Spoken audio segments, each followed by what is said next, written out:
Hey guys, it's Bobby Legs, and welcome to another episode of Bobby Legs Loves Watches.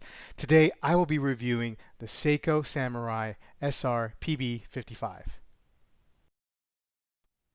I'd like to thank my buddy James over at the Great Gambino channel for lending this watch in, and a link to his channel will be in the description below.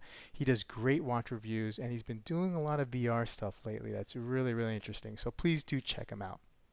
Now, some of us, when we get into Seikos, we get into the divers, and we're quickly initiated with a couple of models. There's the SKX, the Turtle, and the Samurai. Now, there's many variations of the Samurai, but the one I will be reviewing today has really piqued my interest. But before I get into that, please remember to like and subscribe and click that bell icon to get notifications every time I upload new videos. I love making these videos, and I hope you like them too. Please also follow me on Instagram. Now let's get on with the review. So this video is going to be done Michael Jackson style. I'm wearing one glove. This is not a permanent feature. This is not going to be my signature thing that I do on every review from now on. I've been doing a lot of lawn work, yard work on the property the last couple days, and my hands and fingers are chewed up a little bit. And this one was pretty bad, so I wanted to spare you guys the visual. I don't have a glove on this hand because, as I've learned trying to film this review earlier on, rotating that bezel is really hard to do with these kind of gloves. So let's jump right into the review. This is the SRPB 55. We have a 43.8 millimeter case diameter, 47.5 millimeter lug to lug, 12.5 millimeter case thickness. You have the Seiko proprietary hardlex crystal here, 22 millimeter lug to lug width. This is a black stainless steel case, and you do have some brush and polish elements to the case. Now, I'm not really sure if this fades in time or rubs away, but you just want to keep that in mind. I kind of like that it looks like that PVD coating type of thing, but it's not. It is black stainless steel. And you also have these interesting angles on the case. You almost have these like bull horn lugs that you may see in some other watches, if you know what I mean. And but you do not see them here on this side, so it's not symmetrical. So if that bothers you, just keep that in mind. The reason why is because you have these crown guards here that come out, so you do not have that horned lug effect. Now this watch, this particular model comes with this really flexible, nicely done rubber strap, and you do have a metal keeper here that says Seiko on it, and the buckle that also says Seiko on it. Let's get into the movement. This watch is powered by the Seiko 4R35 movement, which is an in-house movement. It has 21,600 beats per hour, 23 joules, 41-hour power reserve. Time tolerances are -35 to +45 seconds. You do have a date window at the 3 o'clock. And so let's unscrew the crown here. The crown is the knurl on it is pretty aggressive. It is not signed. No S at the crown. So first position, when you get the pop, it'll whine. Second position, we'll change the date. Third position, you can change the time. And as you notice, the second hand there stops. It is a hacking movement. So let's screw that back down, and 200 meters of water resistance. Now, the back of the case is straight up stainless steel, and you do have that tsunami wave, that Seiko tsunami wave that's very popular on the case backs of Seiko watches. Let's take a look at the dial. Zoom in here a little bit. Now you do have this black dial with Clou de Paris texture. You have heavily coated hour indices with Seiko's Lumibrite, as well as the hand and minute and second hand. So you do get this nice textured look here. And as you can see, you kind of get this like gilt impression. There's this gilt tone around the hour and minute hands and the hour markers. Gives this watch a very warm feeling. You do have this 120 click bezel, and I'm always going to check on a Seiko. This does line up to the chapter ring and the 12 o'clock, down to the 6 o'clock, and to the chapter ring down there.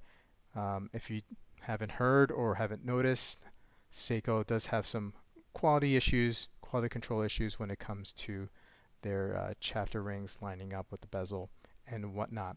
Now you do have in the insert here a diver's bezel, of course, but you have these thick hash markers here from 1 to 15, and then the rest of the hashes are much smaller, and then you have the 20, 30, 40, 60 minute markers as well. Now before I jump into the positive, negatives, what I like or dislike, or what needs improvement portion of the review, I want to preface by saying that the Seiko Samurai never really appealed to me, and there were a couple reasons why. First, the case didn't really do it for me. It does have some interesting angles, and it is pretty unique amongst Seiko divers. So I did appreciate the uniqueness. It just didn't really do anything for me.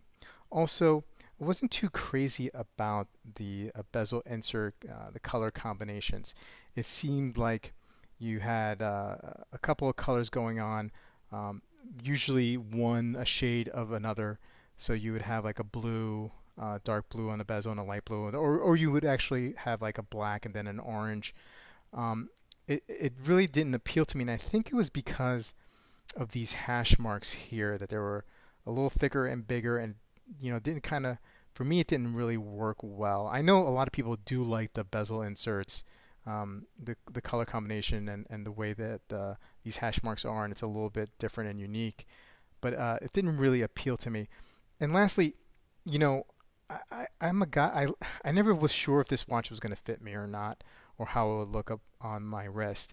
You had this big watch here, this big 43 millimeter case, almost 44, and you had these short lugs. Now, I'm all for that typically, but I don't know, it really didn't work for me. I mean, look, these lugs point straight down, and that's great, and so it'll fit a lot of people, a lot of people's wrists. But again, with the angles of the case, it just didn't really appeal to me. Now, when James offered to lend me the watch, I was actually very interested in seeing it, because I had this preconceived bias towards the Samurai. So I wanted to see if I was absolutely wrong about the watch. And so when he sent it in and I opened it up, I really liked it. The first time I saw it, I was like, wow, this is actually very, very cool. And I think, look, I don't think I'd get that reaction from every single variation of the Seiko Samurai. It had to be this one. I am partial to the gilt look, the vintagey gilt look. I have a Black Bay 58 that the original one that I really, really love. And this kind of gives me that warmth feeling. It doesn't give me that vintage feeling, but it gives me that warmth feeling, and it's because of the black and gold combination. Definitely works for me. If I was ever to get a Seiko Samurai, this one would be it. I mean, this is, to me, a great looking watch, and it fits really well. Let me put this on wrist. The other thing, and I guess we'll go into the stuff the positives that I like. I do also like the overall aesthetics of it, of course, but and the warmth, but the rubber strap is actually very, very comfortable, and it's way better than the rubber strap that you would get with those SKXs, the 007 and 9, when they were more readily available and you could order.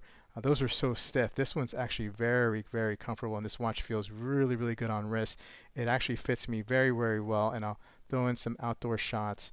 It's hard for me to get an angle here, but my concerns about it being weird or too big on wrist are out the window. This watch fits perfectly. I've been wearing it the last couple of days, and I really, really like it.